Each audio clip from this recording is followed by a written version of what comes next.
मैं जितेंद्र गहलोत, आदर्श विद्या मंदिर उच्च माध्यमिक माजीवाला, कक्षा 10वीं, विषय विज्ञान, भाग 6, अध्याय 9, प्रकाश। मैं जितेंद्र गहलोत। उत्तल दर्पण में प्रतिबिंब निर्माण। सामान्यतः उत्तल दर्पण में बनने वाली प्रकाश की किरणें जब उस पर आपतित होती है तो उस स्थिति में जब भी वह मुख्य अक्ष की समांतर आएगी तो परावर्तन के पश्चात वह अपसारित हो जाती है, अर्थात फैल जाती है। वह केवल हमें पीछे की तरफ मिलती हुई एक आभास होता है और ये आभास बिंदु, जिस बिंदु पर यह बनती है, उसे फोकस बिंदु अर्थात एफ के नाम से जाना जाता है। वो दर्पण के पीछे से आ रही होती है, ऐसा आभास होता है। वहीं उत्तल दर्पण में फोकस बिंदु व वक्रता केंद्र सदैव दर्पण के पीछे की तरफ ही होते हैं, क्योंकि इस प्रकार की आकृति होने के कारण वहाँ पॉलिश है वो बाहर की तरफ होती है। इसलिए अवतल दर्पण में तो ये अंदर की तरफ आ जाते हैं, लेकिन उत्तल दर्पण की पॉलिश अंदर की तरफ होती है। इस स्थिति में इन दोनों का ही वक्रता केंद्र व फोकस बिंदु दोनों ही दर्पण के विपरीत दिशा में आ जाते हैं, इसलिए ये पीछे की तरफ रह जाते हैं। अतः ज्यामिति की सहायता से प्रतिबिंब की रचना के लिए हमारे पास केवल दो बिंदु शेष बनते हैं, अनंत एवं अनंत से ध्रुव के मध्य की स्थिति, जहाँ हम उत्तल दर्पण में प्रतिबिंब हमेशा आभासी व सीधे ही प्राप्त होते हैं। जैसे जैसे हम बिंब को दर्पण के नज़दीक ले जाएंगे, उसका आकार प्रतिबिंब थोड़ा बड़ा हो जाएगा, लेकिन अपने वास्तविक आकार अर्थात बिंब से छोटा ही रहता है। अनंत पर वस्तु को रखने पर दर्पण के पीछे फोकस पर बनेगा आभासी व सीधा और अत्यधिक छोटा बिंदुवत आकार का। वहीं अनंत और ध्रुव के बीच में कहीं पर भी रखने पर वह दर्पण के पीछे ध्रुव और फोकस के मध्य ही बनेगा, आभासी व सीधा छोटा। वहीं उत्तल दर्पण में जब बिंब की स्थिति अनंत है अर्थात वस्तु अनंत पर है, तो उस स्थिति में प्रतिबिंब की स्थिति दर्पण के पीछे की तरफ फोकस पर मिलती हुई आभास होती है। वहीं यह एक आभासी एवं सीधा प्रतिबिंब होगा और इस प्रतिबिंब का आकार प्रतिबिंब बहुत ही छोटा होगा, अर्थात अपने वास्तविक आकार से बहुत ही छोटा होगा, अर्थात बिंब से बहुत ही छोटा होता है। वहीं उत्तल दर्पण में यदि वस्तु को हम अनंत से ध्रुव के मध्य कहीं पर भी रख सकते हैं और उस सभी स्थितियों में उसका बनने वाला प्रतिबिंब दर्पण के पीछे ध्रुव एवं फोकस के मध्य बनता है। यह आभासी एवं सीधा होगा और प्रतिबिंब छोटा ही बनेगा, अर्थात अपने आकार से, वास्तविक आकार से ये हमेशा छोटा ही रहेगा, ये कभी बड़ा नहीं होगा। उत्तल दर्पण वस्तुओं का सीधा प्रतिबिंब बनाता है, अतः ये एक वृत्त चित्र को दिखा सकता है। और वहीं उत्तल दर्पणों का उपयोग वाहनों में पक्ष दृश्य दर्पणों अर्थात पीछे के भागों को देखने के लिए, वहीं पार्श्व दर्पण अर्थात साइड मिरर के रूप में भी किया जाता है, जिनकी सहायता से चालक अपने पीछे का दृश्य व वाहन की स्थिति का एक अनुमान लगा सकता है। आज के समय में जो नई एटीएम मशीनें हैं उनके आगे भी लगाया जाता है, जिससे कि ग्राहक को अपने पीछे का पूरा दृश्य साफ दिखाई दे सके। सामान्यतः दर्पण सूत्र। एक गोलीय दर्पण में ध्रुव से बिंब की दूरी u कहलाती है, वहीं ध्रुव से प्रतिबिंब की दूरी v कहलाती है एवं ध्रुव से फोकस की दूरी अर्थात f कहलाती है। ये तीनों ही राशियाँ एक समीकरण द्वारा संबंधित होती है, जुड़ती है, अर्थात 1/u प्लस 1/v बराबर 1/f, अर्थात बिंब व प्रतिबिंब की दूरी के व्युत्क्रम को जोड़ने पर फोकस दूरी का व्युत्क्रम प्राप्त होता है। ये सूत्र सभी प्रकार के गोलीय दर्पणों के लिए मान्य हैं। वहीं प्रश्नों का हल करते समय भी u, v व एफ एवं वक्रता त्रिज्या का मान रखे जाते हैं, तब कार्तिक चिन्ह परिपाटी के अनुसार यू वी एफ एवं आर के मानों का उपयोग उचित चिन्हों के साथ किया जाता है, अर्थात धनात्मक एवं ऋणात्मक मानों का ध्यान रखा जाता है। दर्पण को सूत्र को व्युत्पन्न करना अर्थात निर्माण करना। अवतल दर्पण के लिए दर्पण सूत्र को व्युत्पन्न करेंगे। सर्वप्रथम हम देखेंगे कि पी क्यू एफ व एम ओ एफ समरूप त्रिभुज है।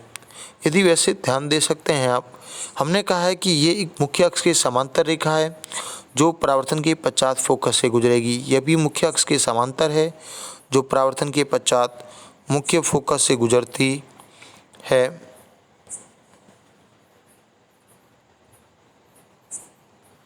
इस प्रकार यदि हम ध्यान दें तो यहाँ पर Z बनता है, अर्थात ये दोनों ही कोण बराबर होंगे।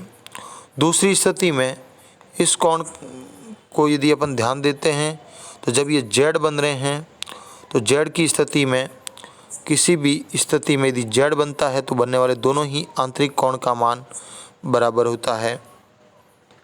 ऐसे ही हम इस तरफ भी ध्यान दे सकते हैं। तो हमारे जो दो त्रिभुज लेने हैं उन दोनों त्रिभुजों को ध्यान से देखेंगे। ये दोनों ही त्रिभुज शीर्षाभिमुख कोण हैं। वहीं यह एक दूसरे के साथ Z के रूप में भी देख सकते हैं हम, और इस प्रकार OM बट्टा PQ बराबर OF बट्टा PF होगा, अर्थात ये दोनों ही समरूप त्रिभुज है और समरूप त्रिभुज की भुजाएं समानुपाती होती है, अर्थात OM का अनुपात उसी प्रकार यहाँ पर PQ का अनुपात। वहीं इसकी दूसरी भुजा OF का जो अनुपात होगा वो इस भुजा के PF का अनुपात माना जाएगा। वहीं यदि देखेंगे तो OF का मान C है, अतः ऊपर की तरफ C। वहीं PF का मान, तो PF का मान ज्ञात नहीं होने पर पूरे का मान A है और A में से C का भाग घटाने पर ये पीछे शेष बचा भाग A माइनस C के नाम से जाना जाएगा।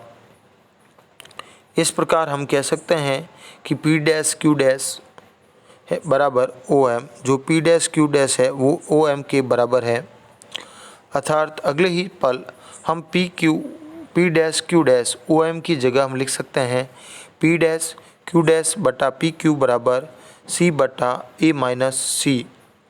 इसी प्रकार दूसरी तरफ यदि अगली बार देखेंगे तो यह त्रिभुज व यह त्रिभुज, ये दोनों ही त्रिभुजों में ये शीर्षाभिमुख कोण है और वहीं बनने वाले ये दोनों ही कोण ये आपस में एकांतर हैं।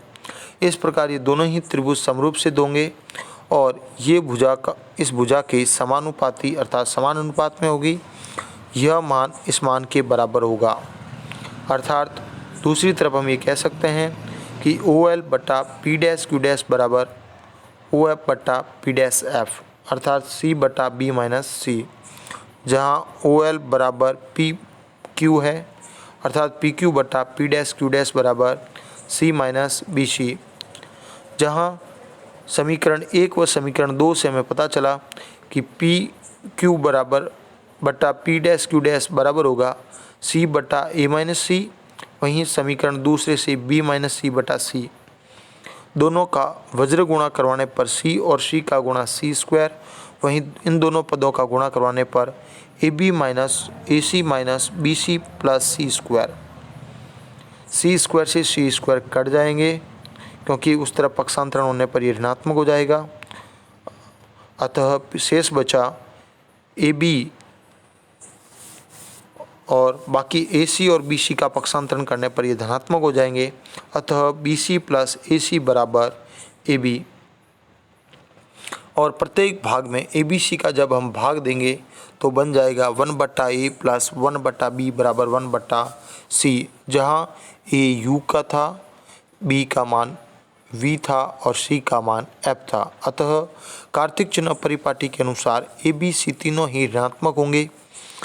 बिंब की ध्रुव से दूरी U बराबर -A, प्रतिबिंब की ध्रुव -B और फोकस की ध्रुव से दूरी -C, अतः -1 बटा U -1 बटा V बराबर -1 बटा एफ। सबसे माइनस कॉमन लेने पर फॉर्मूला बन गया 1/v प्लस 1/u बराबर 1/f, अर्थात फॉर्मूला धनात्मक बना। यही दर्पण सूत्र है एवं ये सूत्र उत्तल दर्पण पर भी लागू होता है।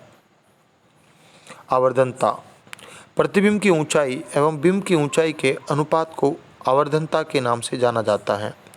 सामान्यतः इसे m द्वारा दर्शाया जाता है। इससे हमें ये ज्ञात होता है कि किसी भी बिंब का प्रतिबिंब अपने सामान्य बिंब से कितने गुना आवर्धित है, अर्थात बड़ा है। दर्पण द्वारा किसी बिंब को आवर्धित करने की क्षमता उसकी आवर्धनता कहलाती है। यदि बिंब की ऊंचाई h है, प्रतिबिंब की ऊंचाई h डैश है, तो इसे आवर्धनता बराबर प्रतिबिंब की ऊंचाई बटा बिंब की ऊंचाई अर्थात h डैश बटा h से मापा जा सकता है। वहीं इन दोनों का एक समानुपात v/u भी होता है, अर्थात ये अपने प्रतिबिंब की दूरी व बिंब की दूरी के समानुपाती होता है, अर्थात उसके लगभग बराबर समानुपाती होता है, अर्थात उनका अनुपात बराबर होता है। हम अवतल दर्पण के लिए आवर्धन को प्रतिबिंब को यदि दूरी v व बिंब की दूरी u से भी संबंधित कर सकते हैं। अतः त्रिभुज PQO एवं ABO समरूप है, अर्थात h डैश बटा h बराबर v बटा u, तो दूसरी तरफ m बराबर h डैश बटा h बराबर v बटा u। अक्षों की बिंब व प्रतिबिंब अक्ष के ऊपर नीचे हैं, अतः कार्तिक चिन्ह परिपाटी के अनुसार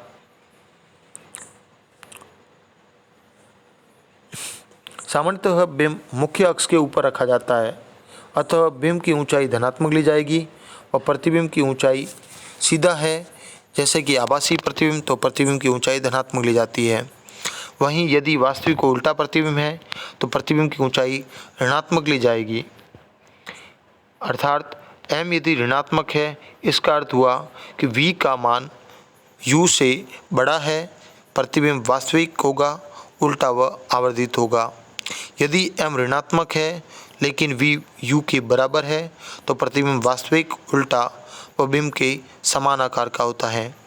m ऋणात्मक है वहीं v u से छोटा है, अर्थात v छोटा है, तो प्रतिबिंब वास्तविक, उल्टा एवं छोटा होगा। वहीं m धनात्मक है तो प्रतिबिंब आभासी व सीधा होता है और इस अवस्था में प्रतिबिंब आवर्धित होगा। उत्तल दर्पण के लिए आवर्धन का सूत्र यही रहता है। उत्तल दर्पण में भी वास्तविक बिंब की किसी भी स्थिति में m का मान धनात्मक होगा, क्योंकि v धनात्मक है जबकि u का मान ऋणात्मक होता है। साथ ही h डैश व v का मान h व u से सदैव कम होगा। अतः उत्तल दर्पण के किसी भी वास्तविक बिंब का प्रतिबिंब आभासी बिंब, सीधा तथा बिंब से सदैव छोटा ही रहता है। मान लीजिए एक व्यक्ति का चेहरा शेविंग दर्पण से 20 सेंटीमीटर की दूरी पर है। यदि शेविंग दर्पण की फोकस दूरी 80 सेंटीमीटर है तो बनने वाले प्रतिबिंब की दूरी व आवर्धनता ज्ञात कीजिए। जैसा कि प्रश्न में दे रखा है वह एक शेविंग दर्पण है, तो हम जानते हैं कि शेविंग दर्पण हमेशा अवतल दर्पण होंगे। तो अवतल दर्पण कुछ इस स्थिति में होते हैं, अर्थात उनकी पॉलिश बाहर की तरफ होती है। जब पॉलिश बाहर की तरफ होगी अर्थात उसकी फोकस दूरी f और वक्रता दूरी c दोनों ही बिंब की तरफ ही होती है, अर्थात बिंब की दिशा सदैव ऋणात्मक ली जाती है, अर्थात फोकस दूरी का मान भी माइनस होगा, अर्थात f बराबर -80 सेंटीमीटर। कार्तिक चिन्ह परिपाटी के नियमानुसार बिंब का मान u अर्थात -20 सेंटीमीटर, क्योंकि बिंब की दूरी सदैव ऋणात्मक ही ली जाएगी। प्रतिबिंब दूरी v बराबर क्वेश्चन मार्क्स अर्थात ज्ञात करनी है, वहीं आवर्धनता भी ज्ञात करनी है, अर्थात 1/u प्लस 1/v बराबर 1/f। ये है दर्पण सूत्र, जहाँ मुझे v का मान ज्ञात करना है, अर्थात मैं u का पक्षांतरण करूँगा, प्लस का u उस तरफ जाने पर माइनस में परिवर्तित हो जाएगा, अर्थात 1/v बराबर 1/f माइनस 1/u। फोकस दूरी का मान -80 है, वहीं बिंब की दूरी -20 है। दोनों का मान रखने पर 1/-80 प्लस 1/20, क्योंकि माइनस माइनस प्लस हो गया। लसअप लेने पर दोनों का लसअप 80 प्राप्त हुआ। 80 का डिवाइड 80 में 1 टाइम और 1 का गुणा 1 से -1, क्योंकि -80 का भाग प्लस के 80 में दिया गया। 20 का भाग 80 में 4 बार, 4 एकम 4, 4 में से 1 घटाने पर 3/80 प्राप्त हुए। वहीं ये व्युत्क्रम है, अर्थात v का संख्या का व्युत्क्रम करने पर v का मान 80/3 हो गया, अर्थात वस्तु 26.67 सेंटीमीटर प्रतिबिंब की दूरी को प्रदर्शित कर रही है, जहां पर दर्पण के पीछे 26.67 सेंटीमीटर पर बनेगा। आवर्धनता के अनुसार m बराबर h'/h, जहां उनकी ऊंचाई दी हुई नहीं है तो ये समानुपाती होता है v/u, जहां v का मान 26.67, वहीं u 20, अर्थात मान हो गया +1.33, अर्थात प्रतिबिंब आभासी होगा। प्लस है अर्थात सीधा व बिंब से 1.33 गुना बड़ा होगा। वहीं दूसरे प्रश्न में एक उत्तल दर्पण की फोकस दूरी 30 है यदि बिंब का आभासी प्रतिबिंब दर्पण से 20 दूरी पर सेंटीमीटर पर है। जैसा कि मान में दे रखा है, दर्पण सूत्र फोकस दूरी f इस बार प्लस ली गई क्योंकि दर्पण उत्तल है। उत्तल दर्पण में पॉलिश कहाँ होती है? अंदर की तरफ, अर्थात फोकस दूरी भी बिंब के विपरीत दिशा में होती है। बिंब अर्थात प्रकाश की लाइट इस तरफ से आएगी, तो इसके विपरीत दिशा में होने के कारण इसको माइनस की जगह प्लस लिया गया, तो फोकस दूरी हो गई प्लस के 30। वहीं प्रतिबिंब की दूरी अर्थात v का मान हो गया 20, तो 1/30 माइनस 1/20, लसअप आ गया 30 और 20 का 60। 30 का भाग 60 में 2 बार, माइनस 20 का भाग 60 में 3 बार, 3 एकम 3, 3 में से 2 घटाने पर -1/60, अर्थात म्यू बराबर -60 सेंटीमीटर, अर्थात बिंब दर्पण से 60 सेंटीमीटर बाईं ओर बनेगा। वहीं अगले एक मोटरसाइकिल के पार्श्व में लगे दर्पण से कार 4 मीटर की दूरी पर है। यदि दर्पण की फोकस दूरी 1 मीटर है तो दर्पण में दिखने वाले कार के प्रतिबिंब की स्थिति की एवं प्रकृति बताइए। तो जैसा कि दे रखा है, ये एक पार्श्व दर्पण है। पार्श्व दर्पण के रूप में उत्तल दर्पण का प्रयोग किया जाता है, अर्थात फॉर्मूला होगा दर्पण सूत्र 1/u + 1/v बराबर 1/f। प्रतिबिंब की दूरी ज्ञात करनी है तो 1/u का पक्षांतरण होगा, प्लस का मान उधर माइनस में हो जाएगा। जहां फोकस दूरी का मान 1 मीटर है तथा बिंब की दूरी 4 मीटर है, लेकिन यह माइनस के 4 होगी क्योंकि बिंब की दूरी सदैव ऋणात्मक ली जाती है। माइनस माइनस प्लस हो गया, अर्थात 1/1 + 1/4। एलसीएम लेने पर 4 प्राप्त हुए। 1 का भाग 4 में 4 बार, 4 एकम 4 प्लस 4 का भाग 4 में 1 बार, 1 एकम 1, दोनों का एलसीएम जोड़ने पर 5/4 प्राप्त हुए। वहीं v हेतु इसका व्युत्क्रम किया गया तो व्युत्क्रम में इसका मान 4/5 हो गया, जहां 0.8 अर्थात दर्पण प्रतिबिंब दर्पण से 8 मीटर दूरी पर 0.8 मीटर दूरी पर बनता है। वहीं आवर्धनता के फॉर्मूले से h'/h, जहां -v/u के समानुपाती होता है, अर्थात v का मान -0.8, u का मान -4, भाग देने पर बराबर 0.2, अर्थात प्रतिबिंब आभासी एवं बिंब का 5वां हिस्सा अर्थात केवल 0.2 गुना ही बड़ा होगा। धन्यवाद। मैं जितेंद्र गहलोत।